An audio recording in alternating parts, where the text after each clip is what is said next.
Baiklah, bismillahirrahmanirrahim. Assalamualaikum warahmatullahi ta'ala wabarakatuh. Izin memperkenalkan diri, nama saya Al-Asrof, NIM 220102 dari kelas RC2. Di sini saya akan menjelaskan tentang presentasi saya dengan memenuhi tugas UAS Sumber Daya Manusia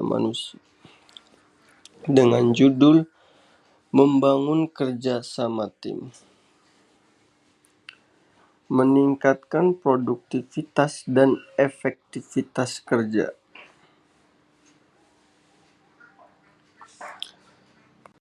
Selanjutnya itu ada pengertian kerjasama tim. Manfaatnya itu meningkatkan produktivitas, memperbaiki komunikasi, dan meningkatkan kepuasan kerja. Di sini saya akan menjelaskan apa sih meningkatkan produktivitas, komunikasi, dan kepuasan kerja. Yaitu kerjasama tim adalah proses bekerja sama untuk mencapai tujuan yang sama, yang melibatkan komunikasi, kolaborasi, dan keterlibatan semua anggota tim untuk mencapai hasil yang diinginkan.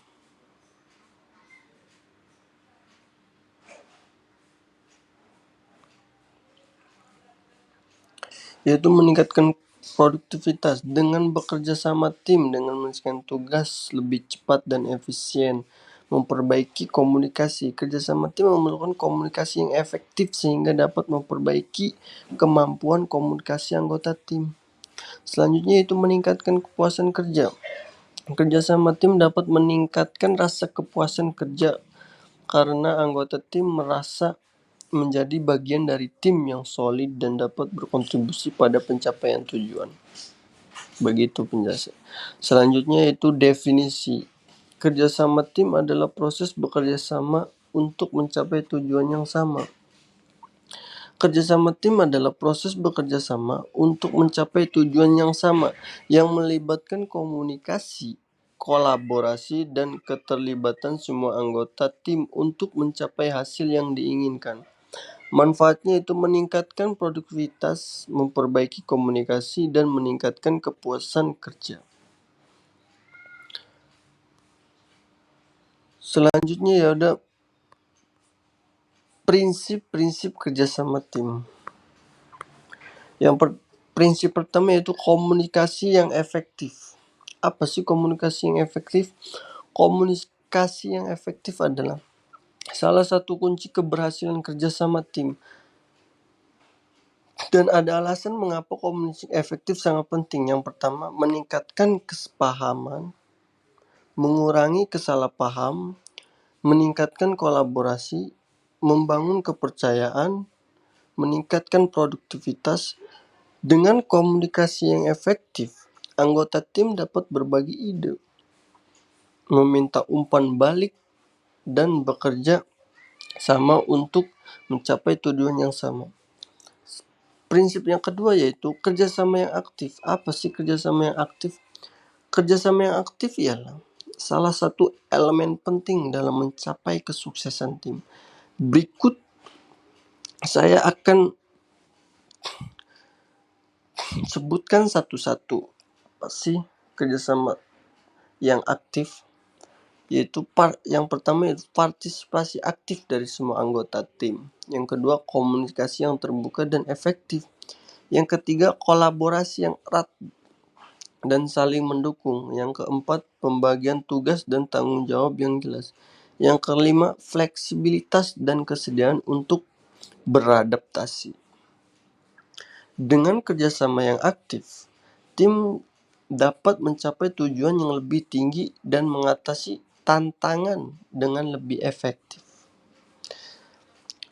Prinsip yang ketiga yaitu penghargaan dan pengakuan. Apa sih penghargaan dan pengakuan? Penghargaan dan pengakuan bisa dibilang yaitu dua hal yang sangat penting dalam memotivasi dan meningkatkan kinerja tim. Ada beberapa alasan mengapa penghargaan dan pengakuan sangat penting. Alasan yang pertama yaitu alasan penghargaan dan pengakuan. Yang pertama yaitu meningkatkan motivasi.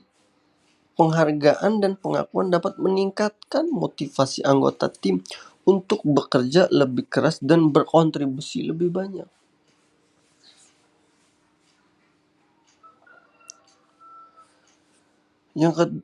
Selanjutnya itu fleksibilitas dan adaptabilitas. Fleksibilitas adalah kemampuan untuk menyesuaikan diri dengan perubahan atau situasi yang tidak terduga. Dalam kerjasama tim, fleksibilitas memungkinkan anggota tim untuk menyesuaikan rencana dan strategi, mengambil keputusan cepat dan tepat. Selanjutnya beradaptasi dengan perubahan lingkungan kerja.